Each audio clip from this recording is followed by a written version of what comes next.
Judicial commission का इजलास खत्म। जस्टिस अमीनुद्दीन को 7 रुकनी आईनी बेंच का सरबराह बना दिया गया है। अपडेट करते चले आपको, जुडिशल कमीशन का इजलास खत्म हो गया है। जस्टिस अमीनुद्दीन को 7 रुकनी आईनी बेंच का सरबराह बना दिया गया है। तश्कील 9 के बाद ये पहला इजलास जारी था जो कि अब खत्म हो गया है। जस्टिस अमीनुद्दीन को 7 रुकनी आईनी बेंच का सरबराह बना दिया गया है।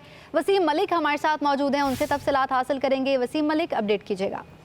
देखिए, बिल्कुल मामला जुडिशल कमीशन ऑफ पाकिस्तान का था जिसने आईनी बेंच तश्कील देना था। कमोबेश 2 घंटे से जायद का ये जुडिशल कमीशन ऑफ पाकिस्तान का जो इजलास था वो जारी रहा और इजलास के बाद अब जरा ये दावा कर रहे हैं कि जुडिशल कमीशन ऑफ पाकिस्तान ने 7-5 के तनासुब से जस्टिस अमीनुद्दीन खान की सरबराही में एक 7 रुकनी जो आईनी बेंच है वो तश्कील दे दिया है। और इस आईनी बेंच में justice Ayesha Malik, justice Mohammad Ali Mazhar, justice Hasan Azhar Rizvi, justice Naeem Akhtar Afghan, justice Jamal Mandokhail और जस्टिस मुसरत हिलाली शामिल हैं। और जो 5 जजेस थे जिन्होंने जस्टिस अमीनुद्दीन खान को आईनी बेंच का सरबराह बनाने से उसकी मुखालफत की, जुडिशल कमीशन के उन 5 अरकान में से जराए का ये दावा है कि chief justice Yahya Afridi justice जो थे जो उनमें शामिल जो जज थे जस्टिस मुनीब अख्तर और उनके साथ साथ जस्टिस मंसूर अली शाह, इन्होंने मुखालफत की। जबकि जो पाकिस्तान तहरीक इंसाफ के 2 अरकान थे जो शिबली फराज हैं सेनेट से और उमर अयूब हैं जो कौमी असम्बली से, उन्होंने भी इसकी मुखालफत की। बाकी जो 7 अरकान रुकन थे जुडिशल कमीशन ऑफ पाकिस्तान के, उन्होंने जस्टिस अमीनुद्दीन खान की सरबराही में 7 रुकनी आईनी बेंच की हिमायत की, जिनमें जो कमीशन के रुकन थे justice Aminuddin Khan attorney general of Pakistan और उसके साथ साथ जो वफाकी वजीर कानून हैं, और जबकि मुस्लिम लीग नून के एक MNA और पाकिस्तान पीपल्स पार्टी के जो फारूक नाइक हैं उनकी जानिब से हिमायत की गई है। तो ये जुडिशल कमीशन ऑफ पाकिस्तान का जो पहला बाज़ाब्ता इजलास था उससे ये बड़ा फैसला सामने आ चुका है। पहला आईनी बेंच जो है 26वीं आईनी तरमीम के तनाजुर में वो बना दिया गया है और ये आईनी बेंच जस्टिस अमीनुद्दीन खान की सरबराही में 7 रुकनी बेंच इस पर शामिल है। अब इस हवाले से मजीद जो तफसीलात हैं वो हम इकट्ठे करने की कोशिश कर रहे हैं, क्योंकि आइन के आर्टिकल जो 191 है उसमें ये दर्ज था कि जो आईनी बेंचेस हैं उसका जो ड्यूरेशन है वो भी जुडिशल कमीशन ऑफ पाकिस्तान जो है वो तय करेगा। तो मजीद इस हवाले से जो भी अपडेट्स होंगी वो जरा ये दावा कर रहे हैं कि सुप्रीम कोर्ट ऑफ पाकिस्तान जो है वो अब से कुछ देर बाद एक प्रेस रिलीज की सूरत में भी ये जो तफसीलात हैं वो जारी कर देगा। लेकिन अब तक की जो सबसे बड़ी खबर वो ये थी कि जुडिशल कमीशन ऑफ पाकिस्तान के जो 12 अरकान पर मुश्तमिल एक आज की रोज कमीशन बैठा है उसने 7-5 के तनासुब से जस्टिस अमीनुद्दीन खान की सरबराही में सुप्रीम कोर्ट के दीगर जो 6 जजेस थे यानी 7 जजेस पर मुश्तमिल एक आईनी बेंच जो है वो तश्कील दे दिया है। वसीम, कहिएगा कि 7 रुकनी बेंच में कौन कौन होगा, और कहा जा रहा था दीगर अमूर पर भी मुशावरत होगी, क्या मजीद मुशावरत हुई है?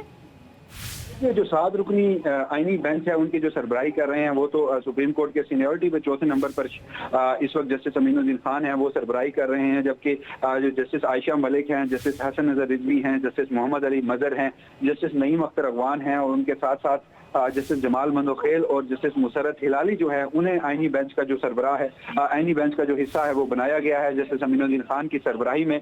और उस हवाले से जो जुडिशल कमीशन ऑफ पाकिस्तान का एजेंडा था उसमें एक तो आईनी बेंच का सरबराह और आईनी बेंच के जजेस की नामजदगी, उस हवाले से तो खबर सामने आ गई है। जुडिशल कमीशन का जो दूसरा एजेंडा था वो जुडिशल कमीशन ऑफ पाकिस्तान के सेक्रेटेरिएट के क़याम से मुतालिक था, तो उससे मुतालिक भी सुप्रीम कोर्ट जो है वो बाज़ाब्ता तौर पर अपनी प्रेस रिलीज से आज का फैसला जो है उससे आगाह करेगी। वसीम, कहिएगा कि जुडिशल कमीशन की ये जो तश्कील 9 की गई है इसमें 7 रुकनी बेंच बनाया गया है, इनके फैसलों की पावर क्या होगी? क्या इनके फैसले को आगे चैलेंज किया जा सकेगा या यहीं पे हतमी फैसला होगा?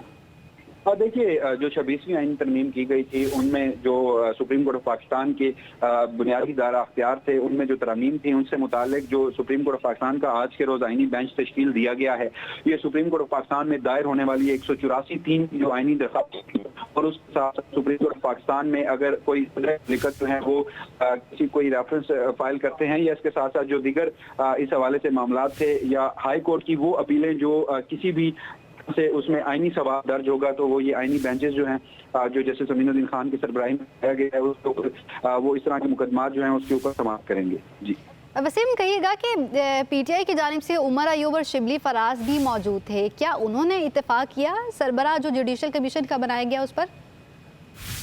के हम तक मसूल हैं उसके मुताबिक तो जो जुडिशल कमीशन ऑफ पाकिस्तान में 12 अरकान शामिल थे, उनमें जो 5 अरकान थे जिन्होंने इस आईनी बेंच की मुखालफत की, उनमें पाकिस्तान तहरीक इंसाफ के दोनों अरकान भी शामिल थे। उनमें एक जो रुकन है वो सेनेटर हैं, जबकि दूसरे जो हैं वो कौमी असम्बली से अपोजिशन लीडर उमर अयूब है। इन दोनों की जानिब से इस आईनी बेंच की मुखालफत जो है वो की गई है।